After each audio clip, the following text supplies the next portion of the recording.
श्री भगवान ने कहा, ज्ञानी पुरुष इस संसार वृक्ष को ऊर्ध्वमूल और अधः शाखा वाला अश्वत्थ और अव्यय कहते हैं, जिसके पर्ण छंद अर्थात वेद हैं। ऐसे संसार वृक्ष को जो जानता है वह वेदवित है। उस वृक्ष की शाखाएं गुणों से प्रवृद्ध हुई नीचे और ऊपर फैली हुई हैं। पंच विषय इसके अंकुर हैं। मनुष्य लोक में कर्मों का अनुसरण करने वाली इसकी अन्य जड़ें नीचे फैली हुई हैं। इस संसार वृक्ष का स्वरूप जैसा कहा गया है वैसा यहाँ उपलब्ध नहीं होता है, क्योंकि इसका न आदि है और न अंत और न प्रतिष्ठा ही है। इस अति दृढ़ मूल वाले अश्वत्थ वृक्ष को दृढ़ असंग शस्त्र से काटकर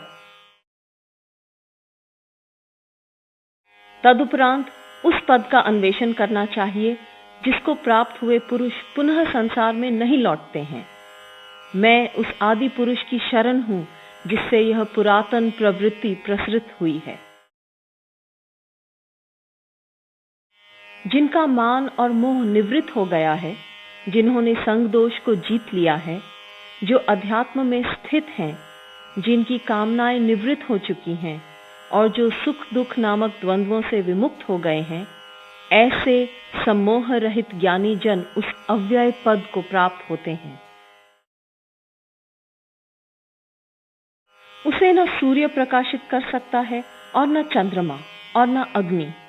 जिसे प्राप्त कर मनुष्य पुनः संसार को नहीं लौटते हैं, वह मेरा परम धाम है। इस जीवलोक में मेरा ही एक सनातन अंश जीव बना है। वह प्रकृति में स्थित हुआ देह त्याग के समय पांचों इंद्रियों तथा मन को अपनी ओर खींच लेता है, अर्थात उन्हें एकत्रित कर लेता है। जब देह आदि का ईश्वर जीव एक शरीर से उत्क्रमण करता है, तब इन इंद्रियों और मन को ग्रहण कर अन्य शरीर में इस प्रकार ले जाता है जैसे गंध के आश्रय से गंध को वायु ले जाता है। यह जीव श्रोत्र, चक्षु, स्पर्शेंद्रिय, रसना और घ्राण इन इंद्रियों तथा मन को आश्रय करके अर्थात इनके द्वारा विषयों का सेवन करता है। शरीर को त्यागते हुए उसमें स्थित हुए अथवा विषयों को भोगते हुए गुणों से समन्वित आत्मा को विमूढ़ लोग नहीं देखते हैं, परंतु ज्ञान चक्षु वाले पुरुष उसे देखते हैं। योगी जन प्रयत्न करते हुए ही अपने हृदय में स्थित आत्मा को देखते हैं, जबकि अशुद्ध अंतकरण वाले और अविवेकी लोग यत्न करते हुए भी इसे नहीं देखते हैं। जो तेज सूर्य में स्थित होकर संपूर्ण जगत को प्रकाशित करता है तथा जो तेज चंद्रमा में है और अग्नि में है, उस तेज को तुम मेरा ही जानो।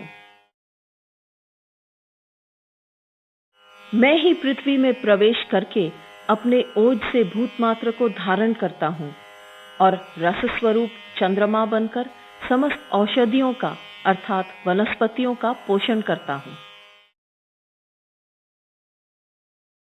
मैं ही समस्त प्राणियों के देह में स्थित वैश्वानर अग्नि रूप होकर प्राण और अपान से युक्त 4 प्रकार के अन्न को पचाता हूं। मैं ही समस्त प्राणियों के हृदय में स्थित हूं। मुझसे ही स्मृति, ज्ञान और अपोहन उनका अभाव होता है।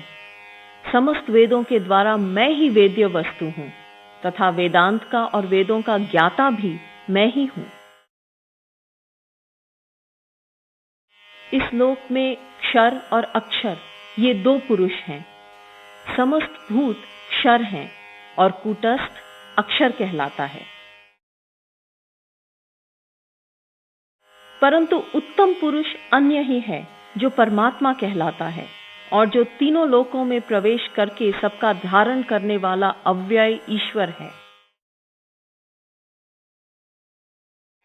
क्योंकि मैं क्षर से अतीत हूं और अक्षर से भी उत्तम हूं, इसीलिए लोक में और वेद में भी पुरुषोत्तम के नाम से प्रसिद्ध हूं। हे भारत, इस प्रकार जो सम्मोह रहित पुरुष मुझ पुरुषोत्तम को जानता है, वह सर्वज्ञ होकर संपूर्ण भाव से अर्थात पूर्ण हृदय से मेरी भक्ति करता है। हे निष्पाप भारत, इस प्रकार यह गुह्यतम शास्त्र मेरे द्वारा कहा गया, इसको जानकर मनुष्य बुद्धिमान और कृतकृत्य हो जाता है।